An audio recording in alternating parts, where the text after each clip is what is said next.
Hello दोस्तों, नमस्कार, good morning all of you. आप सभी साथियों का हमारे यूट्यूब चैनल एजुकेशन एक सपोर्ट पर हार्दिक स्वागत है। मित्रों, जैसा कि आप लोग ये जान ही गए होंगे कि यूपी टेट का फॉर्म फरवरी से मार्च के बीच आने वाला है, तो इसके चलते आप सभी लोगों, आप सभी साथियों के लिए मन में एक खुशखबरी भी होगी कि यूपी टेट का फॉर्म आ गया। तो यूपी टेट का फॉर्म आ जाने से मतलब नहीं, मतलब ये है कि हमारी तैयारी कितनी है।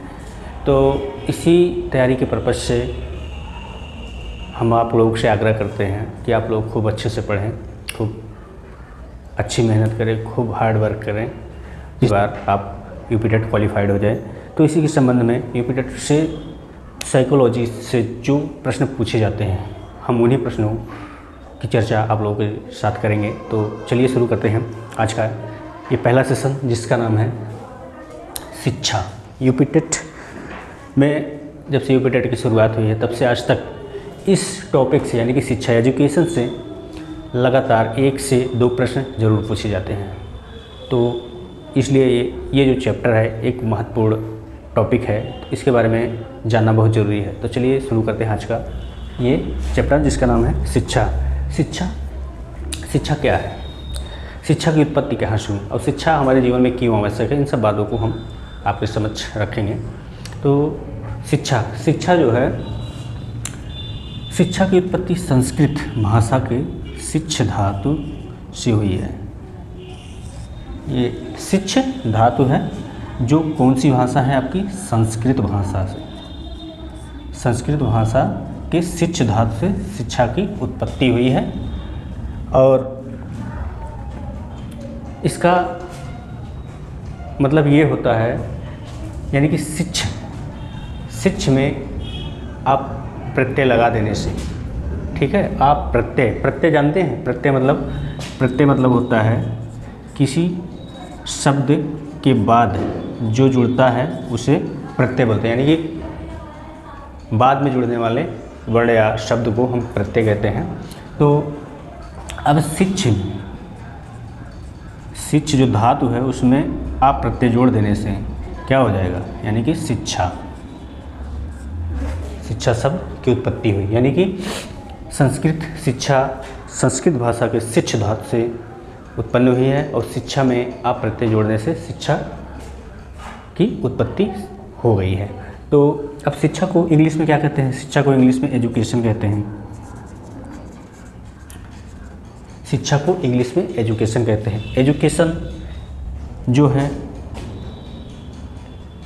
इसका विकास लैटिन भाषा के, यानी कि लैटिन भाषा के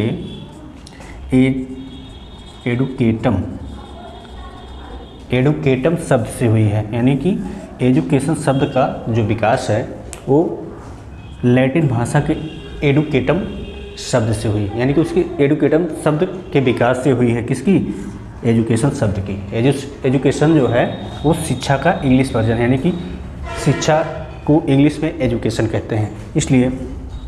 और इसका जो अर्थ होता है एजुकेशन 2 शब्दों से मिलकर बना होता है लैटिन भाषा के, जिसका सबसे पहले ई और उसके बाद दूसरा ड्यूको। कभी कभी ये भी पूछता है एजुकेटम, यानी कि जो एजुकेशन शब्द है वो किस भाषा से विकसित होकर आया है। तो आपका जो ऑप्शन होगा वो लैटिन भाषा होगा और वो शब्द होगा एजुकेटम।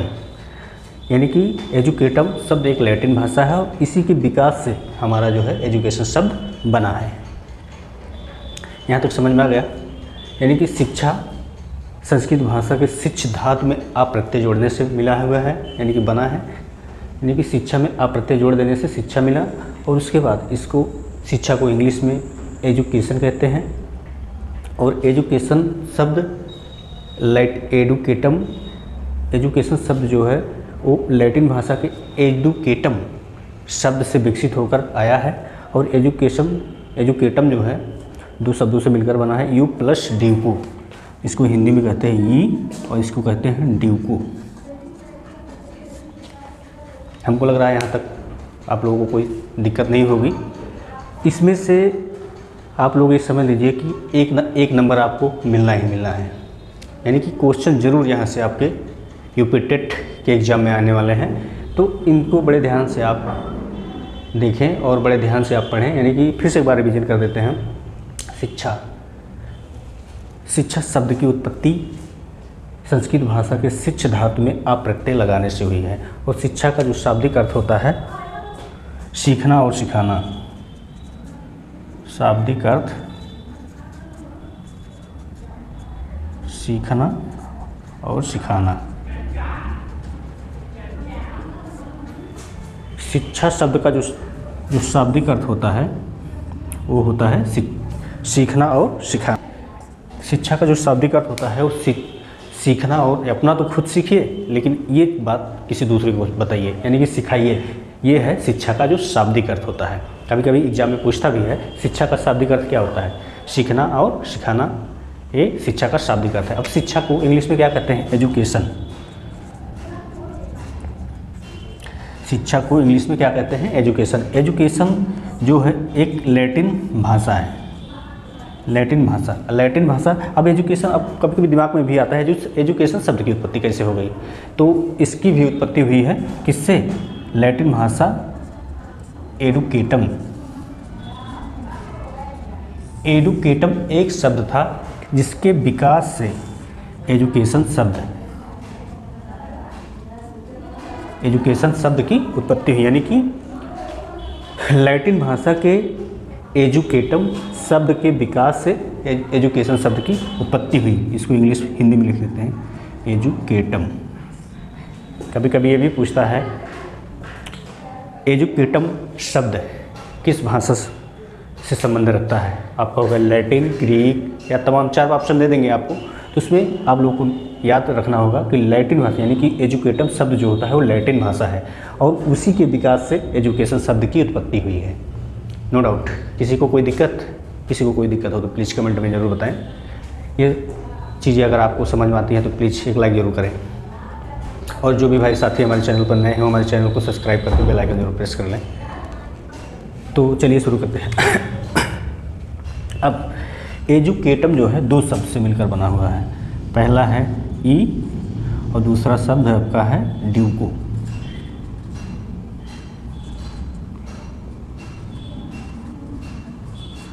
अब ई का जो शाब्दिक होता है ई, यानी कि अंदर से, यानी कि अंदर से। ई का जो शाब्दिक अर्थ लैटिन भाषा में दिया गया है वो है क्या है? अंदर से। और डी को मतलब बाहर लाना, यानी कि इसका जो एजुकेटम का जो शाब्दिक अर्थ निकला वो क्या निकला है? अंदर से बाहर लाना। अब क्या लाना? अपनी भावना को अंदर से बाहर लाकर प्रकट करना, अपनी इच्छा को अंदर से बाहर लाकर प्रकट करना, लोगों को बताना, ये क्या है? एजुकेटम का शाब्दिक अर्थ है। और ये एजुकेशन, यानी कि जिसको हिंदी में शिक्षा बोलते हैं, एजुकेटम शब्द के विकास से एजुकेशन शब्द की उत्पत्ति हुई। इतना क्लियर हुआ है? अब इतना अगर क्लियर हुआ तो प्लीज़ एक लाइक ज़रूर करें। इसके बाद है प्रत्येक बालक में, जैसे कोई बालक है, प्रत्येक बालक में उसके जन्म के समय से, यानी कि उसके जन्म के समय से, जन्म से कुछ न कुछ शक्तियाँ विद्यमान रहती हैं जो जन्मजात होती हैं, यानी कि जन्म के समय से उसमें कुछ शक्तियाँ विद्यमान रहती है। और वो उचित वातावरण है, अगर मिल जाए उनको, उचित वातावरण मिल जाए, जिस टाइप की शक्तियाँ उनके पास विद्यमान है उस टाइप का अगर उनको वातावरण मिल जाता है तो वो शक्तियाँ अपने आप बाहर निकल जाती है। जैसे अगर मान लीजिए कोई शिक्षक हैं,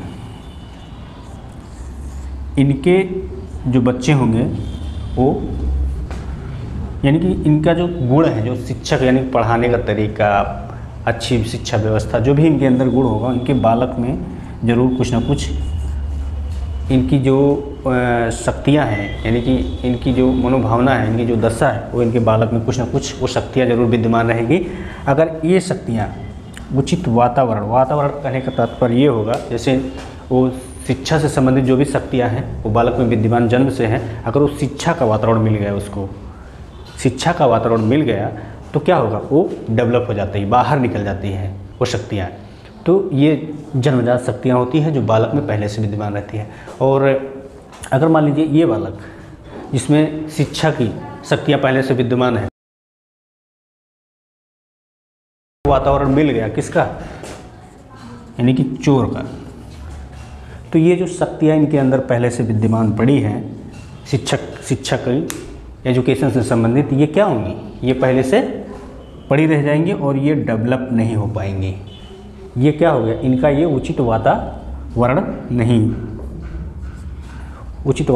नहीं मिल पा रहा है, इस कारण इनकी शक्तियाँ विद्यमान अंदर के अंदर दबी रह जा रही हैं और बाहर निकल नहीं रही। तो आप लोग अपने आसपास पड़ोस देखते होंगे कि मान लीजिए कोई पढ़ने वाला बच्चा है और उसको वो वातावरण नहीं मिल पा रहा है, जैसे वो पढ़ना तो चाहता है लेकिन उसको वातावरण नहीं मिल पा रहा है, और उसके जो साथी हैं सब इधर उधर घूमने वाले हैं, कोई चोरी कर रहा है, कोई मारपीट कर रहा है, कोई कुछ कर रहा है, तो जो बालक के अंदर जो शिक्षा यानी कि पढ़ने की जो इच्छा शक्ति है वो नहीं मिल पा रही, यानी कि वो वातावरण उसको नहीं मिल पा रहा है, इसलिए उसकी जो इच्छा शक्ति है यानी कि जो जन्मजात शक्तियाँ हैं वो उसके अंदर वैसे पड़ी रहेंगी, ढकी रहेंगी, और जब उसको टाइम मिला यानी कि उचित वातावरण मिला तो अपने आप बाहर निकल जाएंगी। ये चीज़ें आप लोगों को समझ में आई होंगी। अगर ये चीज़ें आप लोगों को समझ में आए तो प्लीज़ एक लाइक ज़रूर करिएगा। और उचित वातावरण का मतलब होता है बालक के अंदर जो शक्तियाँ पहले से विद्यमान हैं, अगर वो उसके अनुसार अगर उचित वातावरण मिला तो वो शक्तियाँ अपने आप बाहर निकल जाती हैं। ये शक्तियाँ दो रूपों में आपको देखने को मिलेगी। पहला प्रक्रिया रूप में और दूसरा परिणाम रूप में।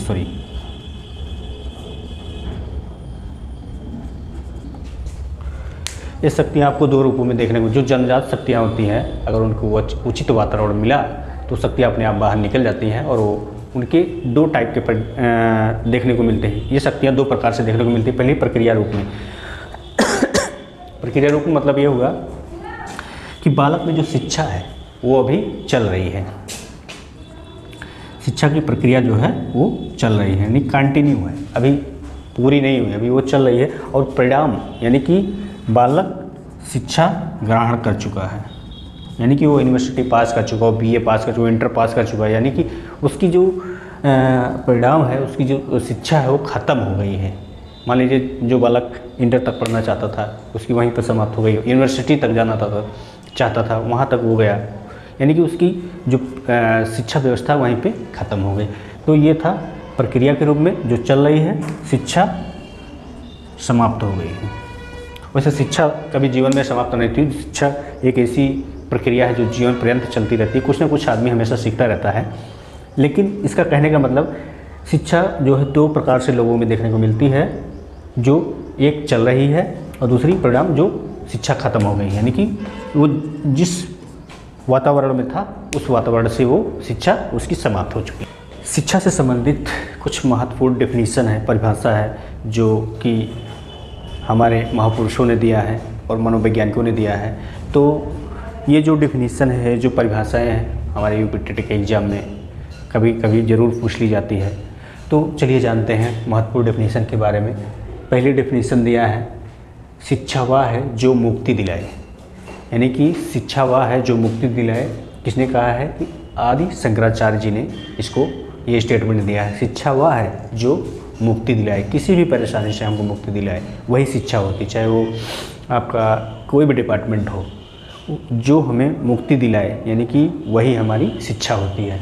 और दूसरा स्टेटमेंट दिया है, शिक्षा का अर्थ उन सर्वमान्य विचारों को विकसित करना है जो प्रत्येक मनुष्य के मस्तिष्क में विलुप्त है।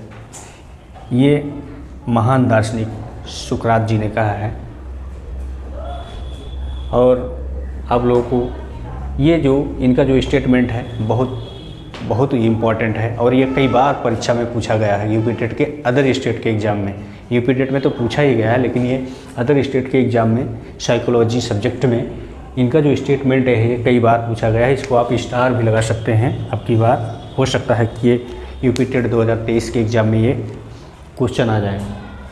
इन्होंने कहा है कि शिक्षा का अर्थ उन सर्वमान्य विचारों को विकसित करना है जो प्रत्येक मनुष्य के मस्तिष्क में विलुप्त है। यानी कि इनका कहने का मतलब है शिक्षा का अर्थ उन सर्वमान्य विचारों को व्यक्त करना होता है, विकसित करना होता है जो मनुष्य के यानी कि प्रत्येक मनुष्य के मस्तिष्क में जो विलुप्त है, यानी कि उसमें खो गया है, मनुष्य के मस्तिष्क में जो खो गया है उसको फिर से विकसित करना इनका सुकरात का जो मत है, यानी कि सॉक्रेटिस जिसको इंग्लिश में बोलते हैं। और तीसरा है आपका वेरी वेरी और मोस्ट इम्पॉर्टेंट डिफिनीशन, शिक्षा से मेरा अभिप्राय बालक तथा मनुष्य के शरीर, मस्तिष्क तथा आत्मा, इतनी सारी चीज़ें देख लीजिए, शरीर, मस्तिष्क तथा आत्मा, ये जहाँ भी आपको आ जाए ये डेफिनेशन शिक्षा से संबंधित, वहाँ आप हटा दे, तुरंत आप महात्मा गांधी को मारिएगा, वहाँ पे टिक। यानी कि शरीर, मस्तिष्क और आत्मा ये क्या है, महात्मा गांधी जी का महान है। इसलिए शिक्षा से मेरा अभिप्राय बालक तथा मनुष्य के मस्तिष्क तथा आत्मा के सर्वांगीण तथा सर्वोत्तम विकास से है। ये जो स्टेटमेंट है, ये जो कथन है महात्मा गांधी जी ने दिया है। तो इसको भी आप स्टार लगा के ही रखिए 2023 यूपी टेट एग्जाम में। और ये भी स्टेटमेंट स्वस्थ मनुष्य में स्वस्थ मस्तिष्क का निर्माण करना ही शिक्षा है। ये जो स्टेटमेंट दिया है किसने दिया है, अरस्तु जी ने दिया है। और इसके आगे फिर से एक बार रिवीजन कर लीजिए, शिक्षा वह है जो मुक्ति दिलाई, यानी कि शंकराचार्य जी ने कहा है कि शिक्षा वह है जो मुक्ति दिलाई। इनका स्टेटमेंट है शिक्षा का अर्थ सर्वमान्य विचारों को विकसित करना तथा जो प्रत्येक मनुष्य के मस्तिष्क में विलुप्त है। यानी कि ये जो स्टेटमेंट दिया है सुकरात जी ने दिया है, यानी कि सर्वमान्य विचारों को विकसित करना है जो प्रत्येक मनुष्य के मस्तिष्क में विलुप्त हो गई। यानी कि वहाँ पे मस्तिष्क में विलुप्त मनुष्य के मस्तिष्क में जो चीज़ें विलुप्त हो गई उनको फिर से विकास करना, वो क्या है, शिक्षा। ये स्टेटमेंट सुकरात जी ने दिया है। शिक्षा से मेरा अभिप्राय बालक तथा मनुष्य के शरीर, मस्तिष्क तथा आत्मा के सर्वांगीण तथा सर्वोत्तम विकास से है। ये किसने कहा है, महात्मा गांधी जी ने। अरस्तु जी ने कहा है स्वस्थ शरीर में स्वस्थ मस्तिष्क का निर्माण करना ही शिक्षा है। ये अरस्तु का स्टेटमेंट है। तो इसी क्रम में आगे हैं जो डेफिनेशन है एजुकेशन की, उसमें सबसे मोस्ट और powerful definition John Dewey sir की है। इन्होंने क्या कहा है, शिक्षा व्यक्ति की उन समस्त क्षमताओं का विकास करना है जो उसे अपने वातावरण को नियंत्रित करने तथा अपनी संभावनाओं को पूरा करने योग्य बनाएगी। ये बहुत ही महत्वपूर्ण डेफिनेशन है। कई बार एग्जाम में ये डेफिनेशन पूछा गया है कि शिक्षा की उन समस्त क्षमताओं का विकास करना, यानी कि शिक्षा वह है जो उनकी समस्त क्षमताओं का विकास करना है जो उसे अपने वातावरण को नियंत्रित तथा अपनी संभावनाओं को पूरा करने योग्य बनाएगी, वही शिक्षा है। किनके अनुसार, जॉन डेवी के अनुसार। तो ये थे कुछ महत्वपूर्ण डेफिनेशन, परिभाषा जो कि शिक्षा से संबंधित थे। और इन सब कुछ जानने के बाद फाइनल में यह पता चलता है कि शिक्षा मानव के व्यवहार का परिशोधन है। परिशोधन का मतलब परिवर्तित रूप, यानी कि शिक्षा वह है जो मानव के यानी कि मनुष्य के जीवन में उनके व्यवहार में परिवर्तन ला दे, वही शिक्षा होता है। इसको इंग्लिश में कहते हैं education is the modification of behaviour. Behaviour मतलब होता है व्यवहार, यानी कि शिक्षा वह है जो मानव के व्यवहार में परिवर्तन ला दे, वही शिक्षा होती। तो ये थी कुछ शिक्षा से संबंधित जानकारी। अगर यह वीडियो आप लोगों को अच्छा लगता है तो प्लीज़ हमारे चैनल को सब्सक्राइब ज़रूर करें और अपने यार मित्रों दोस्तों में शेयर ज़रूर करें। मिलते हैं नेक्स्ट वीडियो में, तब तक के लिए नमस्कार, जय हिंद।